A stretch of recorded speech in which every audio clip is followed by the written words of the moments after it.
And my next guest was a Tea Party favorite during the 2010 midterm election and experienced firsthand the vicious attacks of the mainstream media.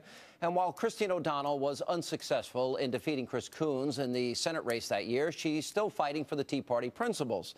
And she explains why. Her brand new book, Troublemaker, What It Takes to Make America Great Again. Christine O'Donnell, good to see you. Welcome back. How are you? Thank you. It's not easy to put your neck out there and get beaten up, and it's not fun. No, it's not, but more troublemakers need to step up to the plate and put their name in the ballots and challenge the status quo if we're going to get our country back. And that's what I hope that this book does. I talk about the stories and everything that I had to fight against ever since I made the decision to run. Yeah. How the establishment will not always welcome you with open arms. And look, I've experienced this during the last debate, for example, over the debt ceiling. I didn't like. I like cut, cap, and balance. I like the Ryan plan. So when I agreed with the Republicans, fine. I didn't like the compromise deal.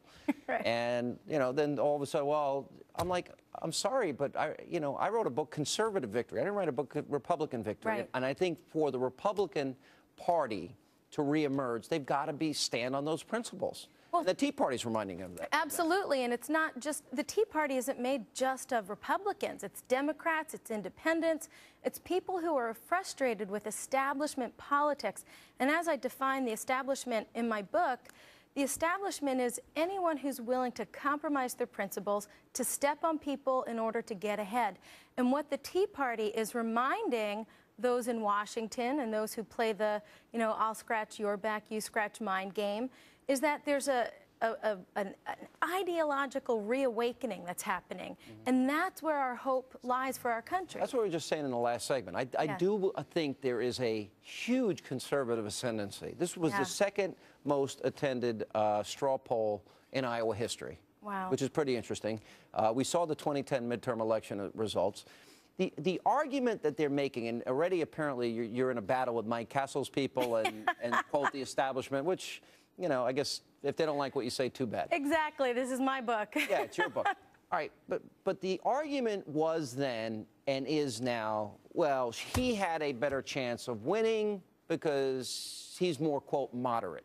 Right. And that argument is made a lot. And I think there are instances, maybe there may be some truth to that, but how willing, I guess you have to decide, people have to decide, maybe a candidate's more electable, but maybe just basically electing a watered-down Democrat. Right. Well, it's not only that. And again, I get it. This book is not just some of the behind-the-scenes stories, but we get into the wonky stuff showing that that's not actually true. Mike Castle was dipping in the polls way before I beat him because people are waking up and recognizing that what Republicans in name only and liberal Democrats, what establishment politicians represent does not help the country. And I think the electorate is more educated than ever, and they know the principles on which our country was founded. They know the common sense principles, like you brought up the whole debt thing. Why were we all shocked that our credit rating went down? That would happen to any family. The fascinating thing about that is that had the Tea Party plan been adopted, had cut, cap, and balance been adopted,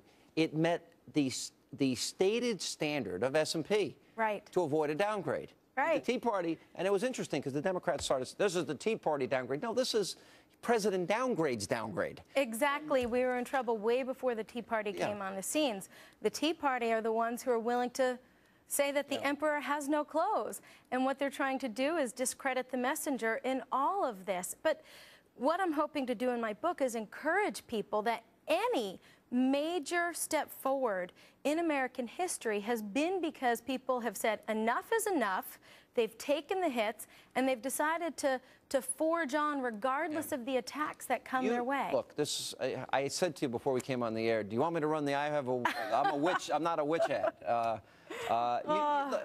You wrote in detail, you were told it wasn't going to run. Right. So it ran. Right.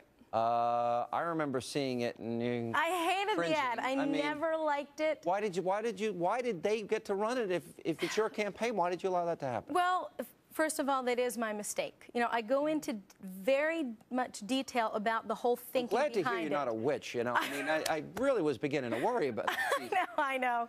But I go into detail about the thinking because there's a lesson. It's not the audio. Don't worry. Go ahead. Yeah. Well, the whole thing You is should bad. see the first Hannity and Combs. It was, it was all. I know. I can feel your pain. Go ahead.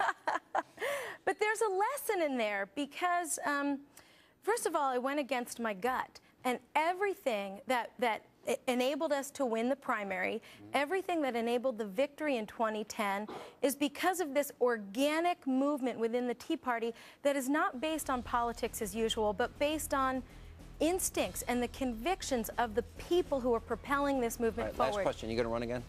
I honestly don't know. We'll see. All right. Christine O'Donnell, troublemaker that you are, it's good to see you. Thanks Likewise. so much for being Thank you, back. Sean. Time to check.